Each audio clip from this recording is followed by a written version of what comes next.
आता मी थोडासा पालकांकडे वळतो अशासाठी, की पालकांचं जे जग होतं ना, जेव्हा पालक आत्ताच्या तरुणांच्या वयामध्ये आहेत, ते पालकांचं जग त्या मानाने अतिशय संथ होतं. त्या मानाने पालकांच्या त्या जगामध्ये खूप सारी स्थिरता होती आणि ते जे जग होतं, ते जगच वेगळं होतं. कसं ते जग वेगळं होतं ते आपण पाहूया, की हे जे वेगळं जग होतं पालकांचं, त्याच्यामध्ये सगळ्यात महत्त्वाचं काय होतं? तर सगळ्यात महत्त्वाचं म्हणजे त्या जगामधली पेस ऑफ लाईफ वॉज स्लो. जीवनाची गती कमी होती. There were limited choices. म्हणजे प्रत्येकच ठिकाणी जीवनामध्ये तुमच्या हातात असलेले पर्याय होते, ते पर्याय कमी होते. कारण काय? तर पर्यायच मुळात कमी होते. तेव्हा मुळातच पर्याय कमी असतील, तर तुमच्या समोर त्या निवडीचं स्वातंत्र्यसुद्धा त्या अर्थाने मर्यादितच होतं. म्हणजे त्या काळामध्ये जेव्हा 3 किंवा 4च साबण असायचे अंघोळीचे, तेव्हा 4 पुरताच तो चॉईस मर्यादित होता. 40चा तुम्हाला चॉईस नव्हताच. त्यामुळे the freedom to make choices was restricted. आणि त्या काळाचं महत्त्व असं होतं, की त्यामध्ये व्यक्तीपेक्षा व्यवस्थेला, गटाला, कुटुंबाला जास्त महत्त्व दिलं जात होतं. म्हणजे आपल्या देशामधली जी एक ट्रॅडिशनल फॅमिली आहे ना, पारंपरिक जे आपलं कुटुंब आहे, त्याला सोशिओलॉजिस्ट काय म्हणतात बघा, सोशिओलॉजिस्ट त्याला म्हणतात रूट फॅमिली. जरा नीट बघा या फॅमिलीकडे. तुम्हाला काय दिसतंय, की या फॅमिलीमधले हे 4 कुटुंबीय आहेत. हां, आई-बाबा आहेत, मुलं आहेत. ही रूट फॅमिली आहे. रूट म्हणजे काय? त्यांचा बेस बघा. तो जो बेस आहे ना, तो सगळ्यांचा एक आहे आणि त्याच्यामध्ये हे 4 इंडिव्हिज्युअल्स आलेले आहेत. ही traditional Indian family, root family हिच्यामध्ये काय-काय दिसतं आपल्याला? सेंट्रलाइज्ड डिसिजन मेकिंग, की बाबांनी सांगायचं, मोठ्या लोकांनी सांगायचं. हायरार्की इज व्हेरी रिजिड, की त्याच्यामध्ये जे मोठे सांगतील ते ऐकायचं. Focus on enforcement without discussion. Clear gender stereotypes, हे मुलींनी करायचं, हे मुलांनी करायचं. हे त्याच्यातले प्रॉब्लेमॅटिक भाग. पण या फॅमिलीमध्ये स्ट्रॉंग इमोशनल अटॅचमेंट पण. हां, कंडिशनिंग ऑफ शेअरिंग अँड अल्ट्रुइझम म्हणजे 1 तीळ 7 जणांमध्ये वाटून खावा. आणि इतरांच्या प्रती असलेली माझी जबाबदारी, sense of responsibility, putting family before self. हे सगळं आपल्याला दिसतं, की आपल्या ट्रॅडिशनल इंडियन फॅमिलीमध्ये होतं. आता जी नवीन आपल्याकडे आलेली जी फॅमिली आहे, तिला म्हणतात रूफ फॅमिली. ही एमर्जिंग इंडियन फॅमिली आहे. तर या रूफ फॅमिलीमध्ये जसं तुम्हाला या चित्रामध्ये दिसतंय, की 4 व्यक्ती आहेत. त्या 4 व्यक्ती एका घरामध्ये राहत आहेत. याचे काही फायदे पण आहेत. या एमर्जिंग इंडियन फॅमिलीमध्ये, रूफ फॅमिलीमध्ये फायदे काय आहेत? There is a consensual decision making. The hierarchy is very, very flexible. There is a focus on negotiations and the gender roles are very, very flexible. त्याच्यामुळे आपल्या काय लक्षात येतं, की हे चांगला भाग आहे, की त्याच्यामध्ये सगळ्यांची मतं विचारली जातात. याच्यामध्ये मी मोठा आहे म्हणून तू माझं ऐकलंच पाहिजे असं प्रेशर नाही आहे. त्याच्यामध्ये मुलं आणि मुली यांनी कुठल्या भूमिका घ्यायच्या ह्याच्यामध्ये स्वातंत्र्य आहे. पण ह्याच्यामधून काही कन्सर्न्स जे निर्माण होतात ते हे आहेत, की बरेच पालक म्हणतात, की आजकालची मुलं ना आम्हाला पहिल्या एवढी अटॅच नाही आहेत. कारण लिमिटेड इमोशनल अटॅचमेंट, ती दूर राहत आहेत आणि खूप लवकर दूर राहायला सुरुवात करतायत. दुसरं असं दिसतं, की या फॅमिलीमध्ये focus is on owning than sharing. म्हणजे हे मला हवं आणि sense of responsibility is more towards self. माझं मी पाहील. Putting self before the family. आता तुम्ही म्हणाल ह्याच्यातलं आयडियल काय? तर ह्याच्यातलं आयडियल काहीच नाही. पण दोघांच्या मधलं जर आपल्याला बॅलन्स साधायचा असेल, तर तो चित्रामध्ये अशा पद्धतीने साधता येईल, की याला मी म्हणतो ग्लोबल इंडियन फॅमिली. म्हणजे तुम्हाला असं दिसेल, की या चित्रामध्ये जी फॅमिली तुम्हाला दिसते, तिचे जे रूट्स आहेत ना, ते देशामध्ये आहेत. म्हणजे रूट कुठला असला पाहिजे, तर तो देशाचा असला पाहिजे आणि रूफ कुठलं असलं पाहिजे, तर ते विश्वाचं असलं पाहिजे.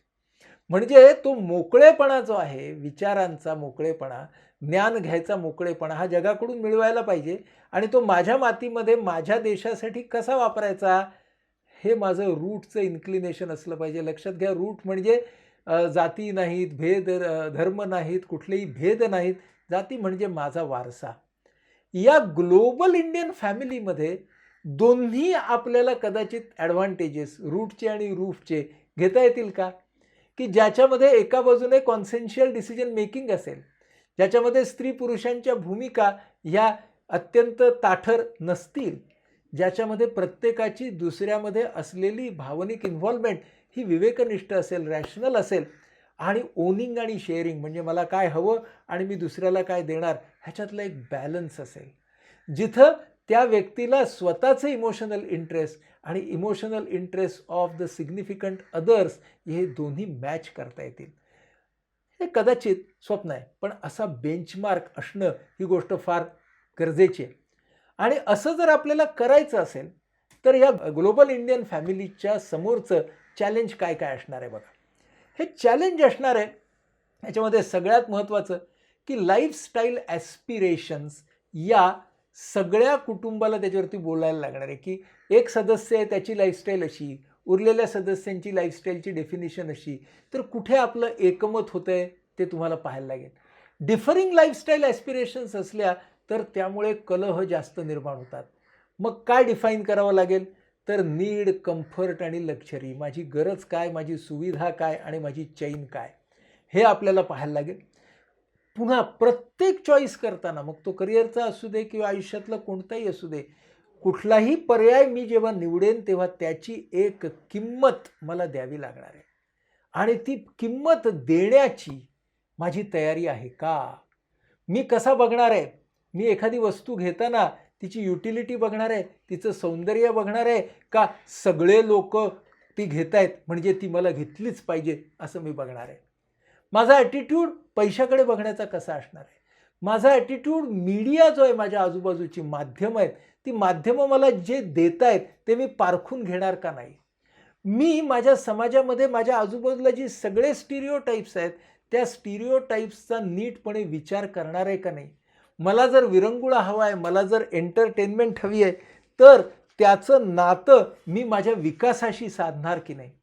आणि मला या जगामध्ये जर राहायचं असेल तर नर्चरिंग रिलेशनशिप्स माझ्या जीवनाच्या प्रत्येक पातळीवरती असल्या पाहिजेत. कुटुंबाच्या पातळीवरती, समाजाच्या पातळीवरती, जिथे काम करत असेल तिथे रिलेशनशिप्स नर्चर करायला मी माझ्या करिअरमध्ये महत्त्व देणार का नाही? आणि जेव्हा मी ग्लोबल पातळीवरती काम करेन तेव्हा मला मल्टीलिंग्वल, मल्टी एथनिक ग्रुप्सबरोबर काम करावं लागेल. त्या सगळ्यांना माझ्याबरोबर घेण्याची एक व्यापक मानसिकता ही माझ्यामध्ये असणार की नाही? ह्या सगळ्या गोष्टी पुढच्या काळामध्ये अतिशय महत्त्वाच्या असणार आहेत. आणि म्हणून आपल्याला काय लक्षात घ्यायला लागेल की ह्या फॅमिली स्ट्रक्चरमध्ये एका बाजूला ग्लोबल सिटिझन, एका बाजूला प्राऊड इंडियन, असं आपल्याला या ग्लोबल फॅमिलीकडे पाहायचं असेल. आता तुम्ही मला असं विचाराल की करिअरशी बोलता बोलता तुम्ही फॅमिलीकडे का गेलात? त्याचं कारण असं आहे की जगामधला आपल्याला रिसर्च असं दाखवतो की changes in family structure and communication patterns is demonstrated to be the single most factor affecting careers of the young. आणि नॉर्मली आपण करिअर गायडन्समध्ये बोलताना जे बोलतो ते फक्त व्यवसायांबद्दल बोलतो, पण व्यवसायाचे, करिअरचे चॉईस आणि कुटुंब, मानसिकता, व्यक्तीची आणि कुटुंबाची याबद्दल आपण बोलतच नाही. म्हणून या तऱ्हेच्या रिसर्चकडे आपण सगळ्यांनी आपलं लक्ष वेधून घेणं ही गोष्ट फार गरजेची झालेली आहे. म्हणून आता आपण समजून घेऊया की करिअर चॉईस जेव्हा त्या स्टुडंटने करायचं आहे विथ हिज पेरेंट्स, मग दोघांच्यासाठीचे डूज अँड डोंट्स काय?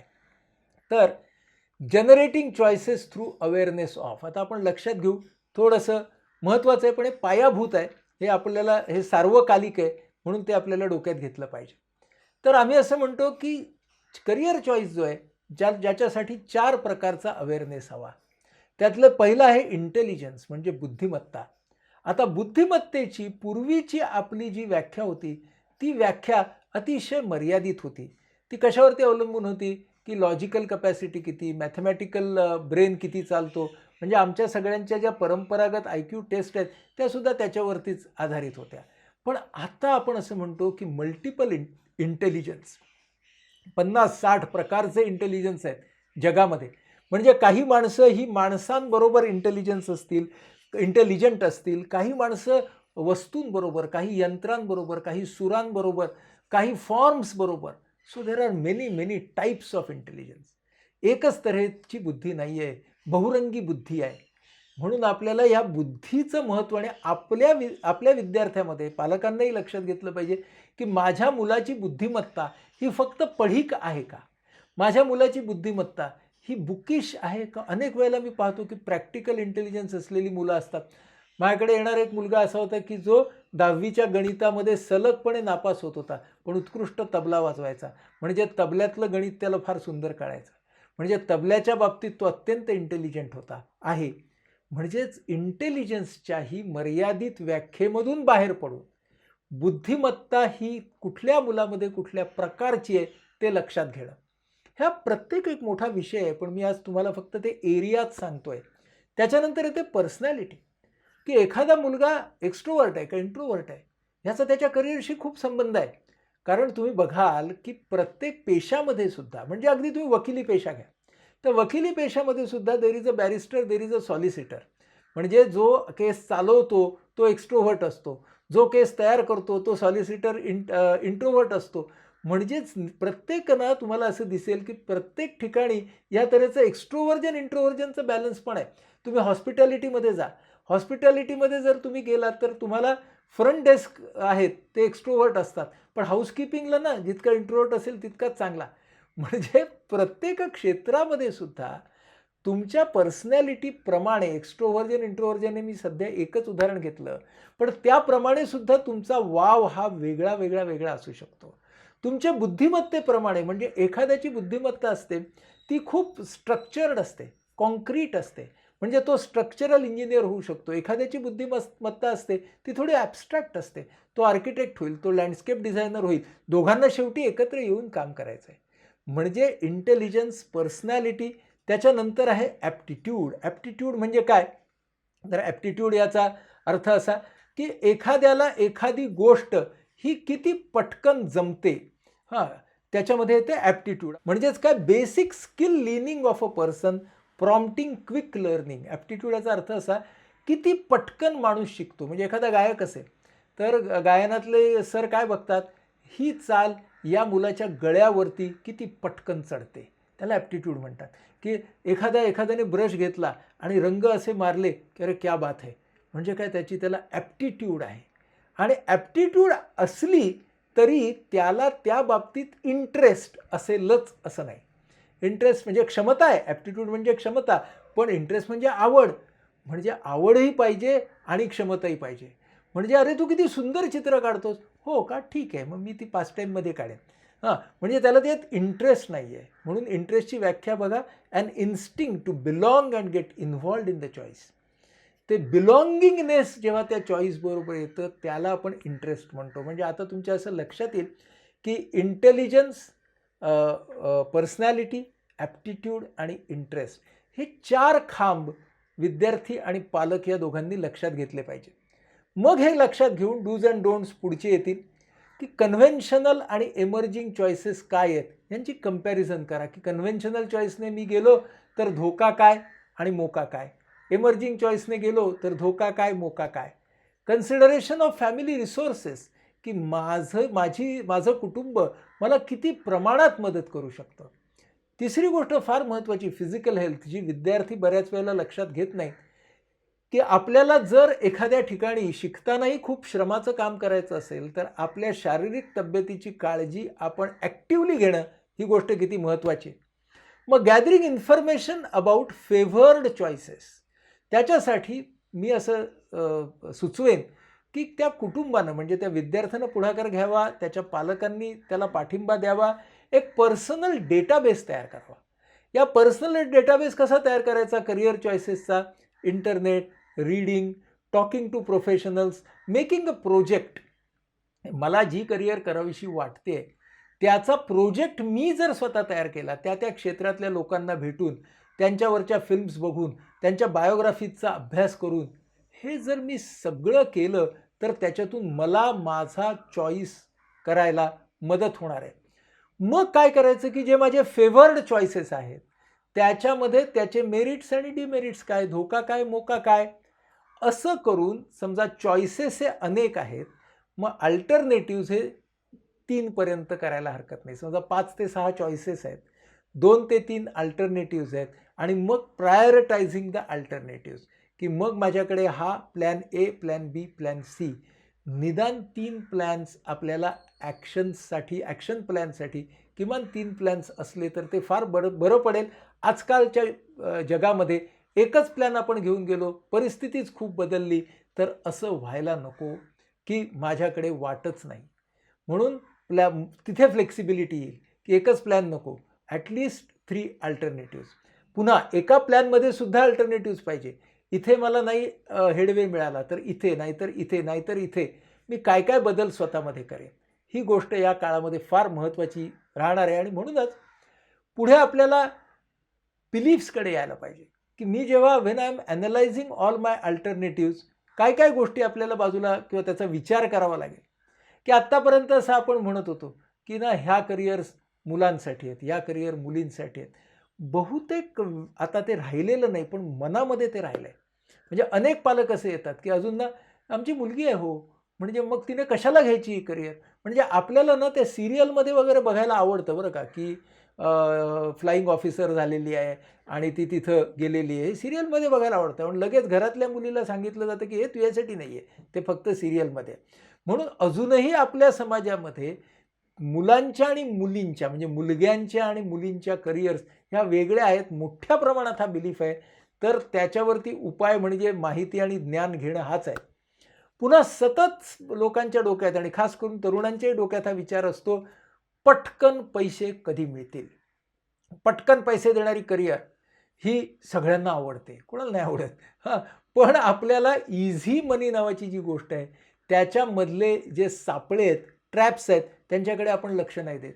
म्हणून आपल्याला अनेक वेळेला अनेक तरुण माझ्याकडे येतात आणि ते म्हणतात की मला ना स्वतःच्या पायावरती उभं राहायचं आहे. म्हटलं अगदी बरोबर. भरपूर पैसा मिळवायचा आहे. म्हटलं तेही अगदी बरोबर. लवकर मिळवायचं आहे. म्हटलं तिथं प्रॉब्लेम आहे. हां, त्यामुळे जो तो लवकर शब्द आहे ना, तिथं प्रॉब्लेम आहे. पैसा मिळवायलाही आपला काही प्रॉब्लेम नाही आहे. हां, स्वतःच्या पायावरती उभं राहायलाही प्रॉब्लेम नाही आहे. पण बऱ्याच वेळेला ह्याच्यामध्ये तरुण वाहावत जातात, हे आपल्याला दिसतं. पुन्हा प्रेस्टिजियस करिअर, हां, प्रतिष्ठेचं. हां, म्हणजे अहो माझा एक मित्र जेव्हा अगदी उत्तम असा शेफ झाला, तरी तो त्याच्या वडिलांच्या दृष्टीनं शेवटपर्यंत फक्त भजी तळणारच राहिला होता. हां, हां, म्हणजे तो 5 स्टार शेफ होता हो. पण आता ना त्या वडिलांच्या डोक्यात हेच, की प्रतिष्ठा नाही. त्यामुळे प्रतिष्ठेचे जे काही आपले मार्क्स असतात की नाही, मार्कर्स असतात की नाही आपल्या डोक्यातले, खास करून ते पालकांच्या डोक्यामध्ये जास्त असतात. मुलांच्या डोक्यामध्ये असतात, नाही असं नाही. पण प्रेस्टिजियस काय आहे जगामध्ये? म्हणजे तुम्ही एखाद्या करिअरला प्रेस्टीज मिळवून देऊ शकता. जेव्हा तुम्ही त्या करिअरमध्ये एंटर कराल तेव्हा त्या करिअरला प्रेस्टीज नसेल. पण तुम्ही जर त्याच्यामध्ये 20-30 वर्ष खूप छान काम केलं तर त्या करिअरला एक प्रेस्टीज मिळू शकतं. त्यामुळे ती एक महत्त्वाची गोष्ट आहे, प्रेस्टिजियस करिअर. आणि त्याच्या पुढचा जो भाग आहे की ह्या ना सोशली ना आम्हाला नाही वाटत आमच्या मुलाने किंवा मुलीने इथं काम करावं. हां, म्हणजे जरा खालच्या प्रतीचं काम आहे. हे सगळे तुम्हाला सांगतो फक्त आणि फक्त आपले बिलीफ्स असतात.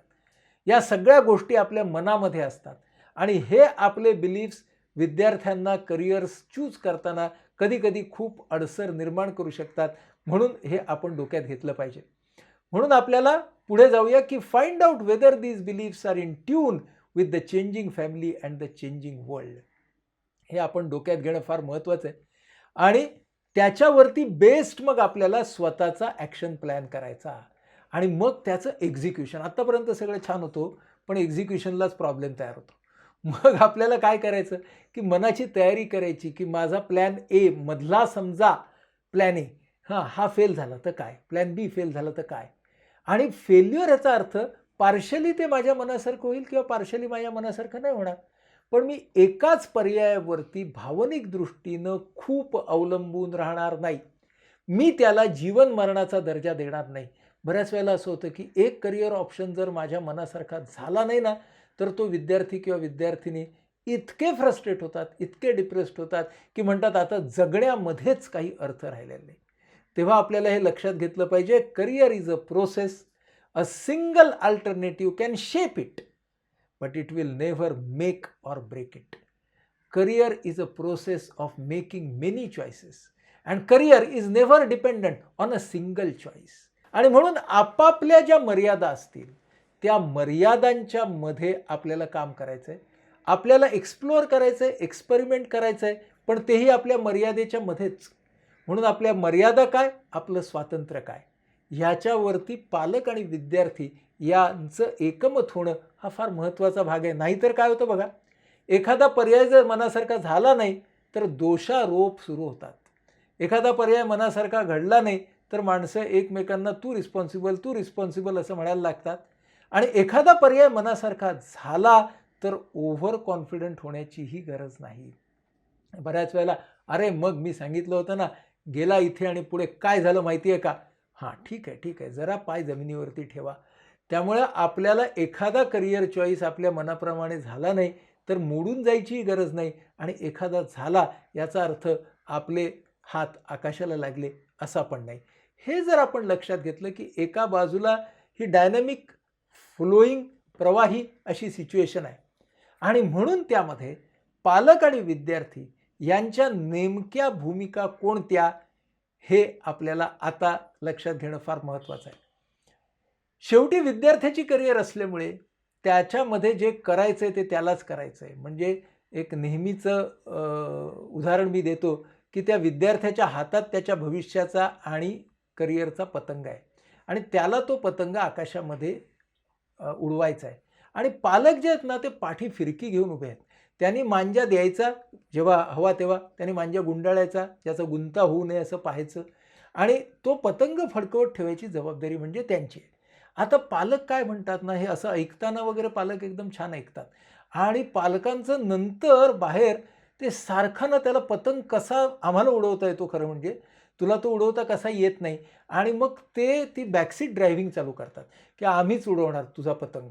अरे तुमच्या हातात तुमच्या स्वतःच्या आयुष्याचे पतंग आहेत ना, मग एका वेळी 2-2 पतंग का बरं उडवता? पण हे कोणाला कळत नाही. आणि मग त्यामुळे काय होतं, कधी-कधी मुलं म्हणतात, अच्छा तुम्हाला उडवायचा आहे का पतंग? तुम्हीच उडवा, मग आम्ही बसतो.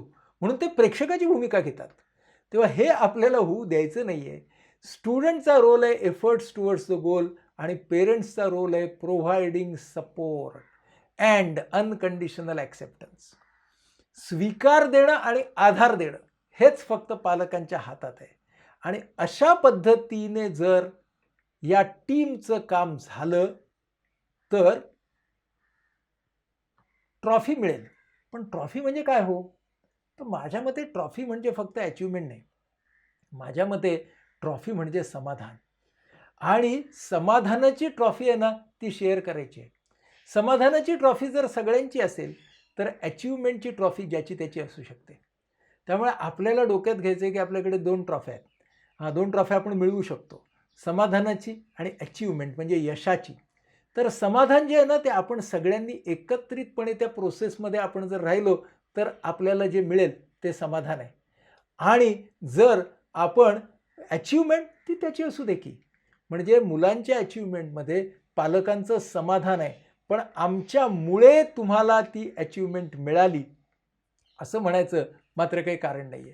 त्याच्यामुळे आपल्याला हे डोक्यात ठेवायला लागेल की आपल्याला ह्या टीमवर्कने जर आपण काम केलं तर आपल्याला पुढच्या काळामध्ये अगदी ते टर्ब्युलंट आणि टेस्टिंग टाईम असले तरीसुद्धा टीम म्हणून पुढे जाता येईल.